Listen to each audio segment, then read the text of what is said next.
Hello everyone, welcome in my video. आज के इस वीडियो में आप देखने वाले हैं डीएवी क्लास 5 का हिंदी भाषा माधुरी का पाठ 15 अंधेर नगरी के सारे प्रश्न उत्तर, बातचीत के लिए, भाषा की बात और जीवन मूल्य सभी कार्य मैं इसमें आपको करवाने वाली हूँ। तो वीडियो आपके लिए बहुत हेल्पफुल होने वाली है, तो वीडियो को लाइक जरूर कर दीजिएगा और अपने फ्रेंड्स को भी शेयर करिएगा, चैनल को सब्सक्राइब कर लीजिएगा।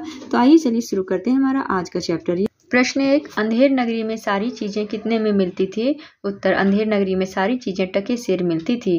प्रश्न 2, गोवर्धन दास अंधेर नगरी में ही क्यों रहना चाहता था?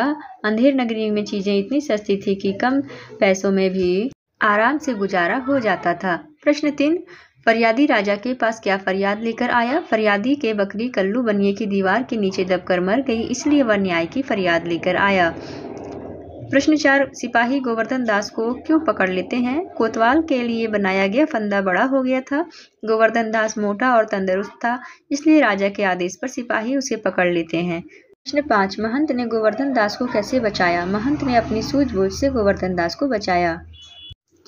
प्रश्न 6 है, एकांकी अंधेर नगरी में सभी बकरी मरने का दोष दूसरे पर थोपते रहते हैं। लिखिए किसने किसे और क्यों दोषी बनाया। जैसे फरियादी ने कल्लू बनिए को दोषी बनाया, कैसे? उसकी दीवार के नीचे बकरी दब गई। फिर कल्लू बनिए ने कारीगर को बनाया दोषी, कैसे? उसने दीवार ठीक से नहीं बनाई, इसलिए दीवार गिर पड़ी। फिर कारीगर ने चूने वाले को बनाया, क्योंकि उसने ऐसा खराब चूना बनाया जिससे दीवार ठीक नहीं बनी।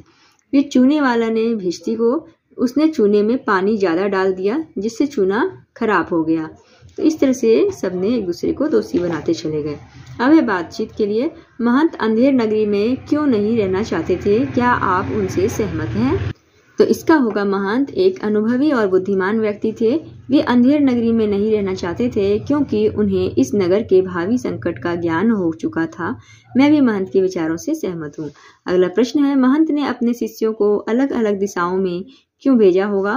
इसका उत्तर है, महंत ने अपने शिष्यों को अलग अलग दिशाओं में भेजा था ताकि दोनों शिष्य दोनों दिशाओं में जाकर नगर की जानकारी के साथ साथ ज्यादा से ज्यादा भिक्षा ला सकें।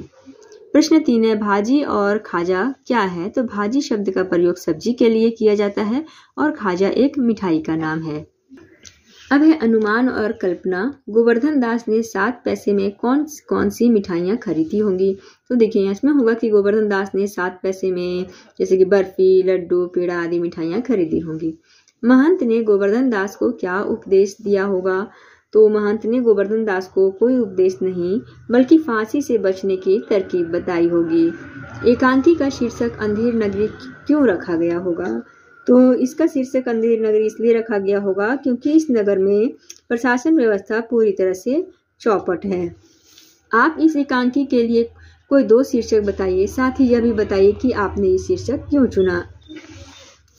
तो मैं इस एकांकी के, इसका देखिए उत्तर ये होगा, मैं इस एकांकी के लिए महंत की समझदारी और बकरी की मौत रखना चाहूंगी क्योंकि ये दोनों शीर्षक इस एकांकी के केंद्रीय भाव को अभिव्यक्त करने में पूर्णतः सक्षम है। अब आगे हमारा है भाषा की बात। नीचे दिए गए वाक्यों को पढ़िए। चुप रह, राजा का हुक्म भला नहीं टल सकता। अरे बच्चा गोवर्धन दास, तेरी यह क्या दशा है? यह क्या गोलमाल है? वाह वाह, बड़ा आनंद है। तो इन्हें आपको सिर्फ पढ़ना था। अब दूसरा हमारा है, नीचे कुछ विशेषण दिए गए हैं, उन्हें उनके आगे दिए गए उचित विशेषण से मिलाइए। जैसे कि सुंदर, तो सुंदर क्या होगा?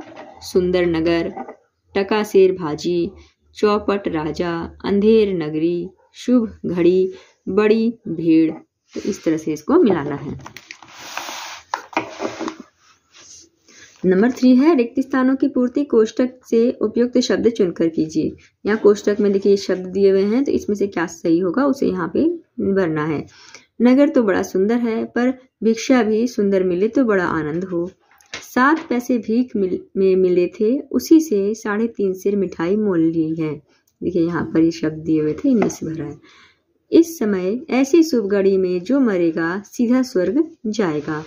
अब है जीवन मूल्य। स्वर्ग जाने के लालच में राजा स्वयं फांसी पर चढ़ गया। क्या यह न्याय सही था? तो नहीं, यह न्याय सही नहीं था क्योंकि राजा बेकसूर था। आपकी समझ से बकरी के मरने का वास्तविक दोषी कौन था? कारण बताइए। तो मेरी समझ से बकरी के मरने का जो वास्तविक दोषी था वह कारीगर है, क्योंकि उसने चूने की दीवार बनाने से पहले ही ठीक कर लेना था। तो यहाँ पर ये पाठ आपका पूरा होता है। Thank you for watching.